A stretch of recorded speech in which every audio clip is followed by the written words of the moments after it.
ऐसा भाई अडानी में क्या लगा हुआ था कि अडानी अब इंडिया तो छोड़ दो, एशिया का सबसे बड़ा उद्योगपति हो गया। में आते ही इन्होंने सबसे पहला काम ये किया कि जुडिशरी, ब्यूरोक्रेसी, इन सबको अपने कब्जे में कर लिया। इस समय हमारा आरबीआई का जो गवर्नर है वो जियोग्राफी से एमए है, भूगोल से एमए है। तो अब आप अंदाजा लगा लो कि देश की अर्थव्यवस्था कहाँ जाए। मंत्रालय दे दिया है और ये आदमी आके क्या कर रहा है, देश में जनता के भलाई के लिए कोई काम नहीं कर रहा है। ये बदले का भाव 2019 में जब से अमित शाह जी गृह मंत्री बने तब से इन्होंने टिट फॉर टैट वाला काम कर दिया कि इनके ऊपर जिसने केस लगाया, चिदम्बरम साहब हो या जो हो, जितने भी आईएएस ऑफिसर थे सबको लाइन हाजिर करने का काम किया। और इस समय भी वो कपड़ों से पहचान रहे, हरा कपड़ा, सफ़ेद कपड़ा, लाल कपड़ा। उनकी भाषा देखिए।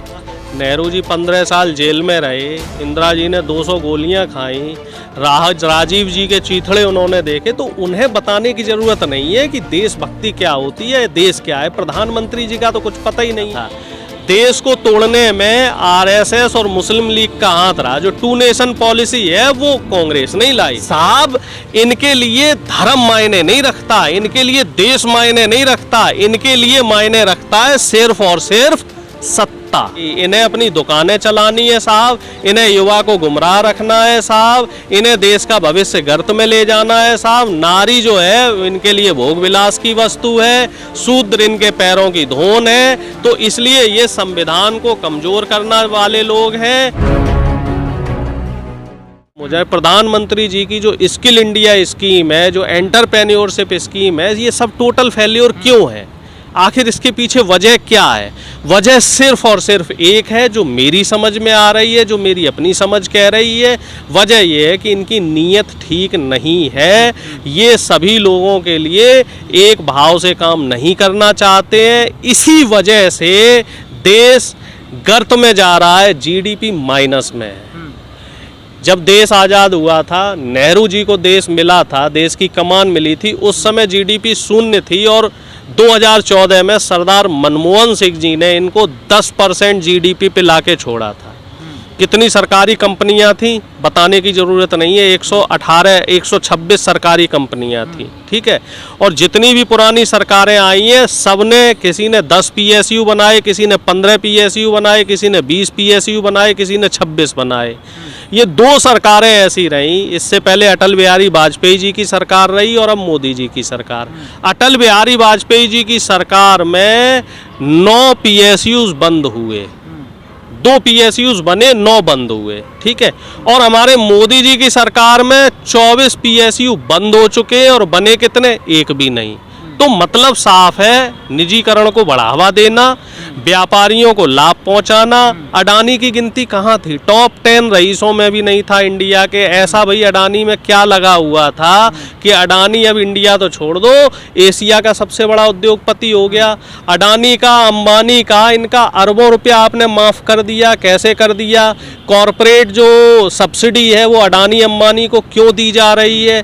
बाकी जो बिजनेसमैन है जो, तो उनको सब्सिडी क्यों नहीं दी जा रही है? भाई जो एक तरफा जो काम आप कर रहे हैं वो क्यों कर रहे हैं? इसलिए कर रहे हैं क्योंकि 2014 में जो मोदी जी का विकास मॉडल दिखाया गया था उसके पीछे अंबानी और अडानी ने 20,000 करोड़ रुपया खर्च किया था। 2012 से जो ये विकास मॉडल बनाया गया और जो प्रचार किया गया सोशल मीडिया पे जो प्रचार हुआ, जनता उस समय नहीं समझ पाई और जनता उस जाल में फंस गई। रोजगार का जाल हो, चाहे 15 लाख लाने का जाल हो, तमाम तरीके के भ्रमजाल रचे गए। तो उस जाल में जनता फंस गई। और जैसे ही भारतीय जनता पार्टी सत्ता में आई तो सत्ता में आते ही इन्होंने सबसे पहला काम ये किया कि जुडिशरी, ब्यूरोक्रेसी, इन सबको अपने कब्जे में कर लिया। जो आदमी खिलाफ बोल रहा था उसको साइड कर दिया और यसमैन रखे। आपको सोच के भी जो है हंसी आएगी और तरस आएगा कि आप बताओ आरबीआई का जो इस समय गवर्नर है उसकी क्वालिफिकेशन क्या है? एक आरबीआई के गवर्नर की क्वालिफिकेशन क्या होनी चाहिए? वो कम से कम एमकॉम होना चाहिए और अपना जो वित्त का जो डिपार्टमेंट है, इकोनॉमिक्स का जो डिपार्टमेंट है, उसकी उसे अच्छी खासी नॉलेज होनी चाहिए। जो आरबीआई का गवर्नर है, इस समय हमारा आरबीआई का जो गवर्नर है वो जियोग्राफी से एमए है, भूगोल से एमए है। तो अब आप अंदाज़ा लगा लो कि देश की अर्थव्यवस्था कहाँ जाएगी। निर्मला सीतारमण जी ने अर्थशास्त्र की कौन सी डिग्री पढ़ी हुई है ये बताइए। पिछली जो बीजेपी की सरकार थी, बीजेपी वन, उसमें वो रक्षा मंत्री थी। जेटली साहब का निधन हुआ तो उनको ट्रांसफ़र करके यहाँ वित्त मंत्री बना दिया गया। उन्हें वित्त की, इकोनॉमिक्स की ABCD नहीं पता है। इसी तरीके से आप देख लीजिए जो हमारे गृह मंत्री जी हैं, जिनको हमने गृह मंत्री बना रखा है, इनके ऊपर कितने केसेस हैं, तड़ी पार रहे हैं, सभी को पता है, सर्वविदित है। ऐसे आदमी को आपने गृह मंत्रालय दे दिया है और ये आदमी आके क्या कर रहा है, देश में जनता के भलाई के लिए कोई काम नहीं कर रहा है। ये बदले का भाव 2019 में जब से अमित शाह जी गृह मंत्री बने हैं तब से इन्होंने टिट फॉर टैट वाला काम कर दिया कि इनके ऊपर जिसने केस लगाया, चिदम्बरम साहब हों या जो हों, जितने भी IAS ऑफिसर थे, सबको लाइन हाजिर करने का काम किया। और इस समय भी वो कपड़ों से पहचान रहे, हरा कपड़ा, सफ़ेद कपड़ा, लाल कपड़ा। उनकी भाषा देखिए कि वो किस तरीके से, हाँ भाई हम तुम्हें कपड़ों से पहचान लेंगे, हम तुम्हें इधर देख लेंगे, हम तुम्हें उधर देख लेंगे, दूरबीन लगा के देखो, क्रिमिनल नहीं है, क्रिमिनल बगल में खड़े हैं। भाई अपराधियों को आप पोषण दे रहे हो। आपने कपड़ों का भी जिक्र किया और GDP की बात की, और अभी बजट सत्र के दौरान प्रधानमंत्री नरेंद्र मोदी लोकसभा में जब अपनी बात रख रहे थे तो उन्होंने कहा कि कांग्रेस ने जिस तरह से अपने कार्यक्रम और वाद प्रतिवाद जो बात कर रही है, जो टीका टिप्पणी कर रही है, लगता है कि इससे अभी 100 साल तक और सत्ता से बेदखल रहना, सत्ता से बाहर रहना। ऐसा आप कैसे कह सकते हैं? आपने राहुल गांधी जी का भाषण नहीं पढ़ा? भाषण देखा था आपने? जी ने ये कहा है। भाई प्रधानमंत्री जी ने तो और भी बहुत कुछ कहा था। प्रधानमंत्री जी ने हमसे ये कहा था कि हमारी जो अर्थव्यवस्था है विश्व में टॉप की हो जाएगी, हम विश्वगुरु बन जाएंगे, बने।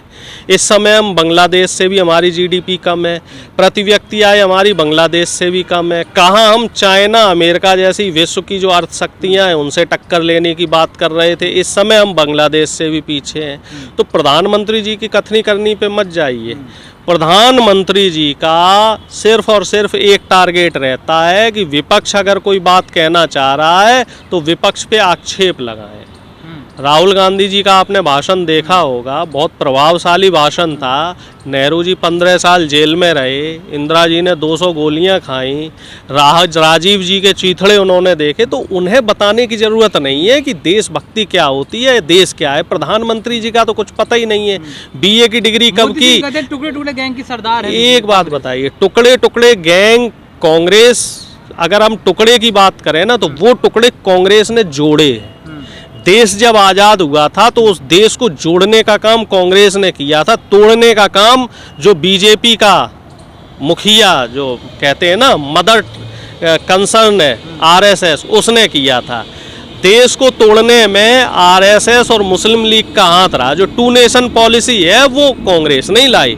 2 नेशन पॉलिसी उस समय RSS की और मुस्लिम लीग की देन थी। इसी वजह से देश के 2 टुकड़े हुए और अब ये इतिहास को बदलने का काम कर रहे हैं। 500-600 से ज़्यादा रियासत थी जिनको मिला के ये देश बनाया गया।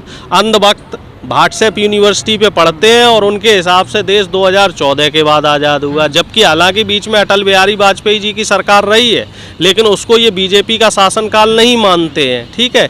और वो ये भी मानने को तैयार नहीं है कि आज़ादी के आंदोलन में RSS के किसी आदमी का सहयोग नहीं था। सरदार भगत सिंह जी को एक तरफ तो ये कहते हैं कि देश के जो है वफादार थे, देश के जो वो थे सरदार भगत सिंह के लिए कहते हैं। अब कोई ये बताने वाला हो भगत सिंह जी को फांसी दिलवाने में किसका योगदान था? RSS के वो वकील साहब थे। वो वकील साहब RSS के थे जिन्होंने भगत सिंह जी को फांसी दिलवाई। चंद्रशेखर आज़ाद की मुखबिरी करने वाला कौन था? भगत सिंह थे। तो तो वो सॉरी ये आरएसएस के लोग थे। तो ऐसे तमाम एग्जाम्पल आपको मिल जाएंगे। कोई मुझे 10 छोड़ दो, 5 ऐसे आरएसएस के लोगों के नाम गिना दो जिनका आज़ादी के आंदोलन में कोई योगदान रहा हो। जो इनको ये सावरकर जी को ये वीर कहते हैं, सो कॉल्ड सावरकर, ये वीर कैसे हो गए? अंग्रेज़ों से पेंशन लेते रहे, 10 पेज का इन्होंने लिखित माफ़ीनामा दिया, एक बार नहीं 9 बार अंग्रेज़ों से इन्होंने माफ़ी मांगी। तो ये वीर कैसे हो गए? आजीवन पेंशन लेने वाला आदमी वीर कैसे हो गया? आरटीआई डाल करके ये पता किया गया कि ये टुकड़े टुकड़े गैंग आखिर है क्या, तो आरटीआई ने इसके बारे में कोई जानकारी नहीं दे पाई। भाई सीधी बात है, टुकड़े टुकड़े जो गैंग है वो बीजेपी आरएसएस की गैंग है। पूछो कैसे? सबसे पहले इन्होंने हिंदू मुस्लिम को तोड़ने की कोशिश की, ये बोल दिया कि भैया मुस्लिम गद्दार हैं, देशद्रोही हैं, आतंकवादी हैं। खूब कोशिश की, मुस्लिमों के साथ खूब लिंचिंग हुई, हजारों घटनाएं ऐसी आई। जब मुस्लिमों के साथ इन्होंने लिंचिंग कर ली, फिर इन्होंने क्या किया, ओबीसी की जो कास्ट है उनको टारगेट करने की कोशिश की, चाहे उसमें यादव हो, जाट हो, गुर्जर हो। जाति जनगणना ना होना भी इसके पीछे एक बहुत बड़ी वजह है। SC ST को अभी भी जो है उनके साथ दुर्व्यवहार किया जाता है। उनको अभी भी कई जगह राजस्थान और मध्य प्रदेश में ऐसी घटनाएं आई हैं, कुछ उत्तर प्रदेश में आई हैं, घोड़ी पे उन्हें अभी भी नहीं चढ़ने दिया जाता है। तो तोड़ने का काम जो है वो भारतीय जनता पार्टी कर रही है। और भारतीय जनता पार्टी अगर इतनी ही देशभक्त पार्टी है, इतनी ही हिंदूवादी पार्टी है, तो ये जातीय जनगणना क्यों नहीं कराते हैं, जातीय आंकड़े क्यों जाहिर नहीं होने देते हैं, ये रिजर्वेशन का क्यों विरोध कर रहे हैं, रिजर्वेशन को ये क्यों कमज़ोर करने की कोशिश कर रहे हैं।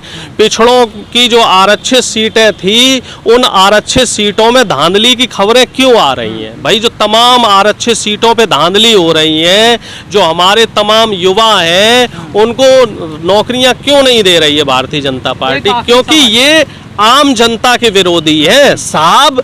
इनके लिए धर्म मायने नहीं रखता, इनके लिए देश मायने नहीं रखता, इनके लिए मायने रखता है सिर्फ और सिर्फ सत्ता। सत्ता इनके लिए प्रमुखता है। एक आखिरी सवाल, जिस तरह से अभी कर्नाटक के अंदर हिजाब को लेकर के वहाँ पर काफ़ी वाद प्रतिवाद हो रहा है, एक तरफ भगवा ब्रिगेड भगवा गमछा डालकर आते हैं और महिलाएं जो वहाँ की छात्राएं स्कार्फ पहनकाती हैं, उसका विरोध किया जाता है। कैसे देखते हैं ये? भाई देखिए, ये इनकी साजिश है। ये हर जगह सांप्रदायिकता फैलाना चाह रहे हैं। ठीक है, इस देश में मुझे आप बताइए, मुस्लिम कोई 1947 के बाद आया, देश आज़ाद होने के बाद मुस्लिम आया? मुस्लिम 1200 से 1300 से शताब्दी से रह रहा है और 1000 साल हो गया मुस्लिमों को यहाँ रहते हुए, और लगभग 18-20 फीसदी मुस्लिम यहाँ हैं। बहादुर शाह जफर आखिरी राजा हुआ करते थे हमारे देश के, अंग्रेजों से उन्होंने लड़ाई लड़ी, और ऐसे कई मुस्लिम राजा थे जो अंग्रेजों से लड़े। अब मुझे एक RSS का आदमी बता दो, ये क्या थे?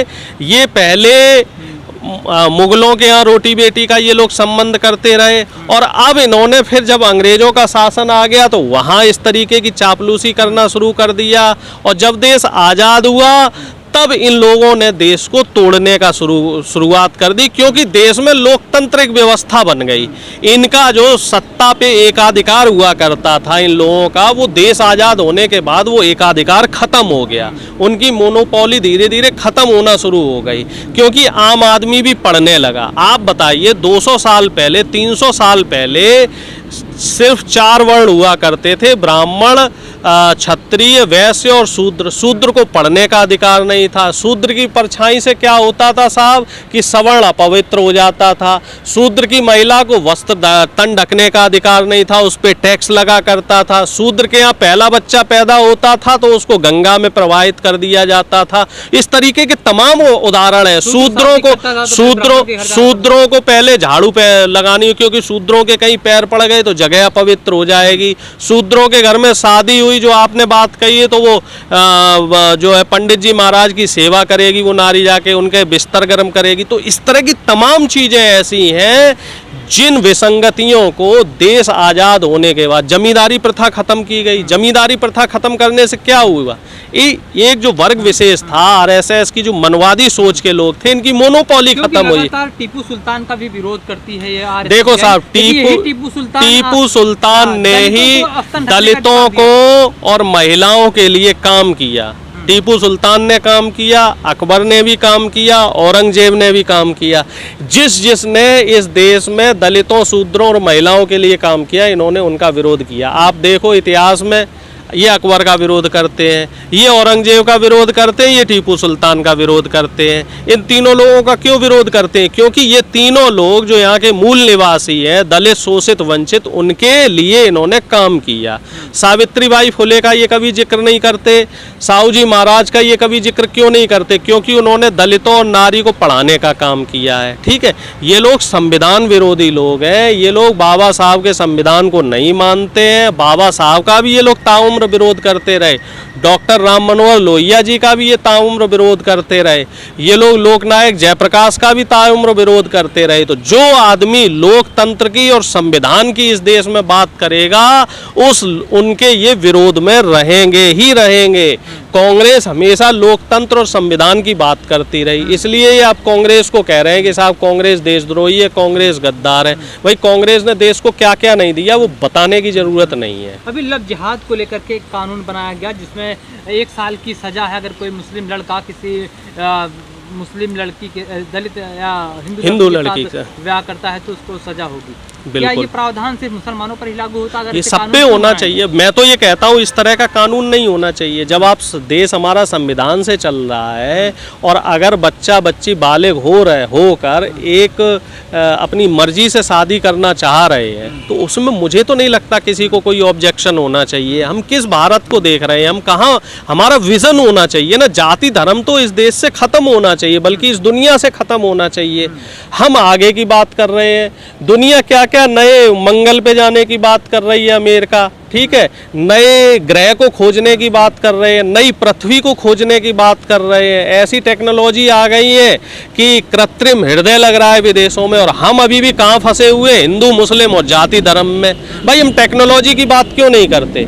हम रिसर्च की तरफ ध्यान क्यों नहीं देते? हम उच्च शिक्षा की तरफ ध्यान क्यों नहीं देते? हम विश्व स्तरीय स्वास्थ्य सुविधाओं की तरफ ध्यान क्यों नहीं देते?